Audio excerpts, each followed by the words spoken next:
አብይ ዳፍንትን ያይዘው እኔ ነግሬዋለሁ ከዚህ በፊት ጃልመሩና ዘሜ ሲደመሩ ዘሜና ደብረጽዮን ሲደመሩ ሌላው ጨምርበት የራሱ ቋንቋ ልጠቀም ብዬ ነው። የኛ ፖለቲካ የራሱን ሞራል የጣሰ ነው። አምጥቶ መጨረሻ ላይ የተቆለፈችና የተቀየደች ሀገር ነው ያደረገው። አሁን ያለበት ቁመና ታውቃለህ። የመጨረሻ ፓርላማ ስብሰባ ነው ሞስት ላይክሊ፣ ግን ይሄ የመጨረሻ ፓርላማ ነው። ከድህነት አላወጣንም። ከወሬ ያለፈ ያወጣን ነገር የለም። ድሃ ነው የሆነው። ድሃ የሆነው ነው ደግሞ ሰነፍ ፖለቲከኞችና ተመልከቱ። ይሄ ቅንድቡ ተቀንድቦ መጥቶ እኔ ዝናሽ ምን ትላለች አንዳንዴ አስባለሁ እኮ ለዝናሽ ተመልከቱ። ቅንድብ ነጠብጣብ ነው ያረጋትባት፣ ትንሽዬ ነጠብጣብ። በብልጽግና ይሉኝታ በጓሮ በር ሰርቲፊኬት የወሰዱ ናቸው። ብልጽግናን ለማወደስና ለማሞገስ የፖለቲካ ፓርቲ መሆንና መመስረት አያስፈልግም። ደርግ የወደቀው በራሱ ነው፣ ራሱ በራሱ ሲተኮስ ነው አለ። አሁን ግን ምን አለ እዚህ ፕሮግራም ላይ ምንም እንኳን እውቀት የሚባል ትናንት ለዚህ ብዬ ነበር ሰው ይታዘበኛል የሚባል ነገር የለውም እኮ ያመጣለት ነው። በቃ መድረክ ላይ ሚዝረከረከው ሱዳን እናንተና አሁን ትናንት ደርግ ጣሉ ይላል። ደርግ ራሱ ነው የወደቀው ያለን ሰውዬ ማለት ነው። አሁን ምንድን ያልከው ትደግመዋለህ። ይሄ ስትቀጠቀጥ ትደግመዋለህ። ይሄን ቋንቋ ትደግመዋለህ። ፓርላማ ደግሞ ፍርሃት አለ፣ ረጅም ነው የሚያጨበ ድንጋጤ አለ። ለካ አቅም አለው። ቹቻዬ እውነቴን ነው። ድንጋጤ ውስጥ ነው ያለው። መውደቁ ያቃል እኮ ስርዓት አልበኝነት የነገሰበት፣ ሰላምና ልማት የጠፋበት፣ ዳር ድንበር መከላከል የማይቻልባት አገር ምርጫ ካርድ የሚወሰድበት መንገድ በብዙ ነገር አስገዳጅ የሆነበት ሁኔታዎች ነበሩ። አስገዳጅ ብቻ አይደለም፣ እያንዳንዱ ሰው ምርጫ ካርድ አውጥቶ እየዞሩ ለሚከታተሉት ምርጫ ካርድ ማሳየት ግዴታ ነበር። በየትኛውም የፖለቲካ ሀሳብና ዲሞክራሲ ተቃርኖ ነው የተሞላ ነው ማለት ነው። ወይም ደግሞ የመብት ጥሰትና በጫና የተወጠረ እንደነበር ያሳያል። ማንም ነዋሪ የምርጫ ካርድ ማውጣት ብቻ ሳይሆን ማሳየትም ግዴታ ተደርጓል።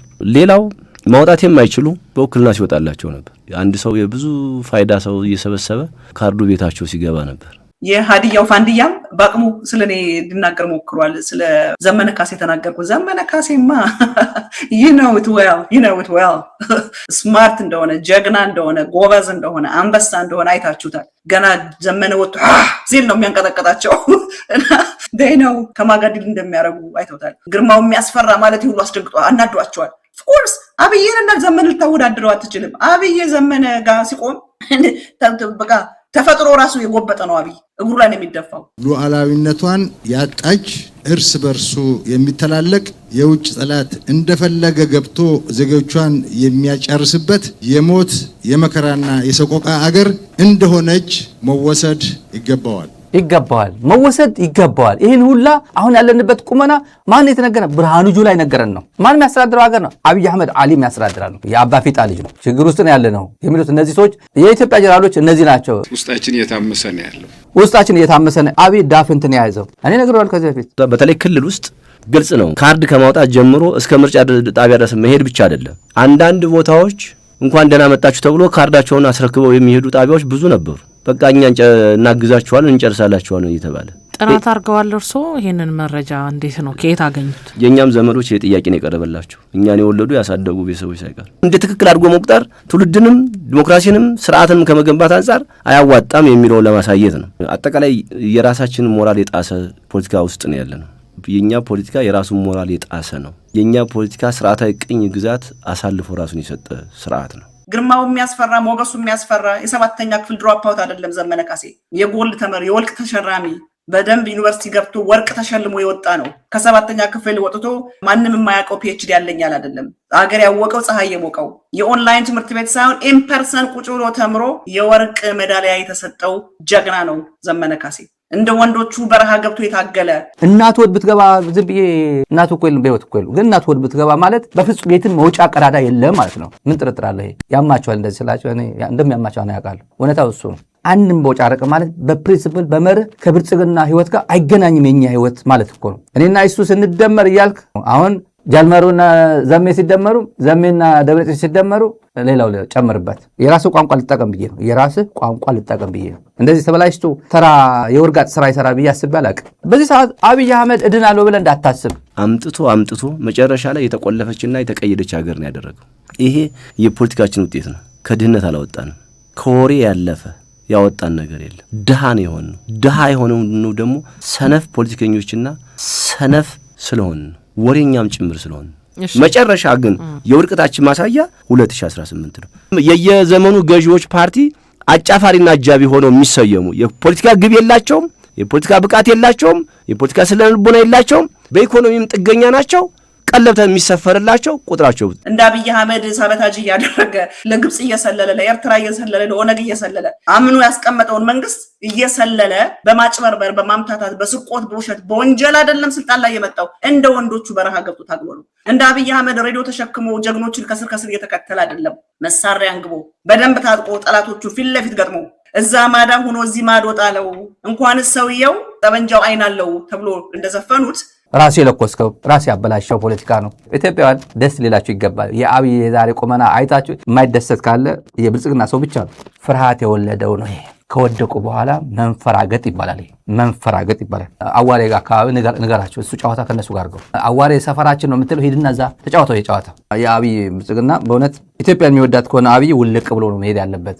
አብይ በቴክኖሎጂ ቤት ላፈርስ ይችላል፣ ፋብሪካ ምናምን ያወድም ይችላል ምናምን አዘ እንደው ዘዴ ግን አብይ ከአዲስ አበባ ተነቅሎ እንደሚሄድ አብይ ራሱ ያውቃል። አድፍጬ ግን እጠፋለሁ ነው አሁን ያለበት ቁመና ታውቃለህ። እና ገዢው ፓርቲ ጠንካራ ፖለቲካ ፓርቲ እንዲመሰረት በታሪክ አይፈልጉም። ወደ 20 ምናምን ፓርቲዎች በጓሮ በብልጽግና ይሉኝታ በጓሮ በር ሰርቲፊኬት የወሰዱ ናቸው። ሁለመናቸውም ብልጽግናን ማወደስና መሞገስ ነው። ብልጽግናን ለማወደስና ለማሞገስ የፖለቲካ ፓርቲ መሆንና መመስረት አያስፈልግም። ገዢዎቹ ግን 24/7 የፖለቲካ አባል ይሰበስባሉ፣ ህዝብ ይሰበስባሉ፣ የሚፈልጉትን ባለ ሀብት ሰብስበው ሀብት ያሰባስባሉ፣ እየዞሩ ሀብት ያሰባስባሉ። እነሱም የማያደርጉት እዚህ ምድር ላይ የለም። ተቋሚ ቢያደርገው አገዛ የሚያደርጉትም ጠያቂዎቹም ዘብጥያ ነው ጣፋንታቸው። ዘመነ ካሴ እዛ ጋር ሆኖ እዚህ ማዶ ጠበንጃውን የሚጥል ነው። እዛ ማዶ ሆኖ እዚህ ማዶ ያለው ጠላቱን የሚመታ ነው። እንኳን እሱ ጠበንጃው አይን አለው ዘመነ ካሴ you know it well። ዘመነ ካሴ ዝም ብሎ በማጭበርበር ኮንቪንስ አድርገን ስልጣን ያዘን እንደሚለው አይደለም። እንደ ጎበዝ ተማሪ ትምህርት ቤት ገብቶ የተማረ በስነ ስርዓት አንደኛ፣ ሁለተኛ፣ ሶስተኛ፣ አራተኛ ክፍል ደብል እየመታ አንደኛ እየወጣ የመጨረሻ ፓርላማ ስብሰባ ነው። ውይይት እንትን ነው። ሞስት ላይክሊ ግን ይሄ የመጨረሻ ፓርላማ ነው። ማን እንደሚላጭህ ማን እንደሚማርክ ሂሳቡ ደግሞ ታውቀዋለህ አንተ። ይሄ የሚለው ተመልከቱ። ይሄ ቀንድቡ ተቀንድቦ መጥቶ ቀንድቡ የምር እኮ ነው። እኔ በእውነት ዝናሽ ምን ትላለች አንዳንዴ አስባለሁ እኮ ለዝናሽ። ተመልከቱ ቅንድብ ነጠብጣብ ነው ያረጋትባት፣ ትንሽዬ ነጠብጣብ ምንም ግማሹን ሩቡን ላጭቶ እንደዚህ አይነት በእውነት ሰውየው ግን ኩልና ምናምን የሚጨነቅ ሰው እና ኢትዮጵያ አልገዛም የሚል ህዝብ ያላት ኢትዮጵያ የትኛዋ ኢትዮጵያ ነች? አማራ የለችበት ኢትዮጵያ፣ ትግራይ የለችበት ኢትዮጵያ፣ የትኛዋ ኢትዮጵያ ነች? እንደዚህ ዲስክራይብ ያደረካት ዋናው ተጠያቂ ከተባለ መንግስትና ገዢው ፓርቲ ነው። የራሱ አጃቢና ሯሯጫ የሚፈጥራቸው አለ በጓሮ በር። በዚህ ደረጃ ወርዶ ዕውቀት የሌለበት እይታ የሌለበት ሐሳብ የሌለበት መድረክ ሆኖ ማለፉ የኢትዮጵያ ፖለቲካ አሁንም በአንድ አውራ ፓርቲ እንዲቀጥል ይፈለጋል። የት ያደርሳል ምናየው ነው የሚሆነው። ለዚህ ማሳያ ብልጽግና 14 ሚሊዮን አለይ ብሎ እየተመጻደቀ ነው። ቀጠለ 16 ሚሊዮን ገባ። ይሄ ፓርቲ 16 ሚሊዮን ካለው 16 ሚሊዮን በኢትዮጵያ የክልሎች አደረጃጀት ምናልባትም የ2 እና የ3 ክልሎች የህዝብ ቁጥር ነው። ጥሩ ውጤት አምጥቶ ማትሪክ አልፎ ዩኒቨርሲቲ ገብቶ ቁጭ ብሎ ተምሮ በወርቅ የተመረቀ በትምህርቱ ቢሆን የተመሰከረለት በጀግንነት ቢሆን እንደ ወንዶቹ በረሃ ገብቶ የታገለ እንጂ እንደ አብይ አህመድ በማጭበርበርና በማምታታት በማታለል ስልጣን ላይ የመጣ አይደለም። አብይ አህመድ ጠበንጃ ሲተኩስበት እንደሚሮጣለን ቡሌት ፑሌፍ ውስጡ አድርጎ በሪፐብሊካን ጋር ታጅቦ አይደለም። የትግራይ ጦርነት ጊዜ ሬዲዮ ይዘህ ጌታቸው ረዳ ምን አለ? አይ ድሮ ሬዲዮ ያዝ ነበር አለው አብይን። አሁንማ ሬዲዮ አያያዝም ጠፍቶበታል አለ። የገጠመ ችግር ከማን ጋር ነው? ከሱዳን ጋር ከኤርትራ ጋር አይደለም። የገጠመ ችግር የሀገር ውስጥ ችግር ነው። እኔ እኮ እያስተማርኩ እኮ ነው። አሁን እዚህ ለአጨብጫቢዎቹ የሚያሳዝኑ ፓርላማ አባላት ለማጨብጨብ ብቻ የተፈጠረ አጨብጫቢ ነኝ የሚለው ዘፈን ለነሱ ነው የሚሰራ። ይሄ ሀገራዊ ምክር ፕሮፌሰር መስፍን አርአያ አይኖር በዛ ሰዓት ኦፍ ኮርስ ይሸሻል። መስፍን አርአያ ይሸሻል። ሌላው ጤናማ ግን ቁጭ ብሎ ይወያያል። ኢትዮጵያውያን ልትደሰቱ ይገባል። በዚህ ከዚህ አረንቋ የምትወጡበት ጊዜ አሁን ነው። የኢትዮጵያ ሕዝብ ማወቅ ያለበት ብሎ ጽፎ ነው የገባው። ጽፎ በስክሪፕት ነው። በጣም የኢትዮጵያ ሕዝብ ሞታለች ማለት ኢትዮጵያ በእነዚህ ከተዳደርክ ወደሽ ነው ወይ ቆማጤት ብለዋል እኮ ዶክተር ደረጀ። ወደሽ ነው ወይ ቆማጤት። አስረስ ማረ ወጣት አይደለም፣ ዘመነ ካሴ ወጣት አይደለም፣ አንተ የምትመርጠው አይደለም። ይህን ያህል ቁጥር ያለው ፓርቲ እንዴት የኢትዮጵያን የውስጥ ግጭት መፍታት አልቻለም? 16 ሚሊዮን የኢኮኖሚ ጥገኛ የሆነ ለመመሳሰል ለምናምን የገባውን በሙሉ ሞልቶ ቀድሞ ምርጫውን እንደሚያሸንፍ እየነገረን ነው። ኢህአዴግ የቀለደውን ቀልድ እያወኩት 20ዎች ዕድሜ ላይ ያያለሁ እያወኩት እያያለሁ አሁን ብልጽግና ሲቀልድ አብሬ ቀልድ ላይ መሳተፍ ስለ የለብኝ የገባው። መራጭም ማስመራጫም የመንግስት መዋቅር ነው። ላለፉት 30 ዓመት መራጭም ማስመራጩም እኮ የካድሬ መዋቅር ነው። የብልጽግና ፕሮፓጋንዳ ግን የሆነው ምንድነው? 16 ሚሊዮን ቀድሞ እጄ ላይ ያለ ብሉኛል። ለማስመሰብ ሬዲዮ ጦርነት በሌለበት ሰላማዊ ተራራ ላይ ሚሊየን የሆነ ሰራዊት ከቦ ሬዲዮ ይዞ እንደመታየት አይደለም። እነ ዘመነ ካሴ እሱን አይደለም እያደረጉት ያሉት። ሬዲዮ ገልብጣ ይዘህ ቆመህ ጦርነት እንደምትመራ እየመሰለ አይደለም። እነ ዘመነ ካሴ የባሩዱን ሽታ እያሸተቱ እነሱ እየተኮሱ በፖለቲካም በጦርነትም እየመሩ ማንነታቸው የሚታወቅ ታሪካቸው የሚታወቅ ጀግኖች ናቸው እነ ዘመነ ካሴ። ከስልጣን ከተወገድክ በኋላ የኢትዮጵያ ሕዝብ ቁጭ ብሎ ይወያያል። ሌላው አሁን እዚህ እንኳን ተደረስን ነው። እነዚህ ተጋሩ ባንዳዎች አዲስ አበባ ያሉት ሆዳሞች እንደቋመጥክ ነው የምትቀረው። እንኳን አንተ አብይ እንደቋመጠ ነው የሚቀረው። አብይ አህመድ ይቅር የማይባል ስህተት ሰርቷል በኢትዮጵያ። አሁን የምትወርድበት ጊዜ ደርሷል። ፎቅ የደረደራለሁ እኮ ስንት አለው እኮ።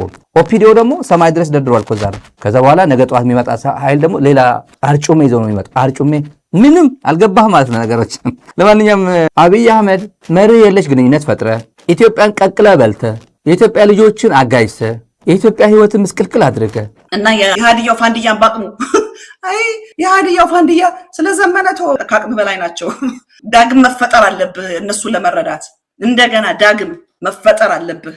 ሰሜኑን ለመረዳት ዳግም መፈጠር አለብህ። እሱን ተዋውና ከደቡብ እየመጣ በዘመነ ካሴ ጥይት እየወደቀ በየሜዳው እየረገፈ ስላለው ስለ ደቡብ ወጣት እስኪያወራ የሞተው ልጇን የሚያስረዳት ስላጣችሁ ስለ ደቡብ እናት አውራ። አብይ አህመድ የጥይት ማብረጃ፣ አብይ አህመድ የሰሜኑን አፈር ማዳበሪያ ስላደረጋቸው ስለ ደቡብ ወጣቶች እስኪያወራ።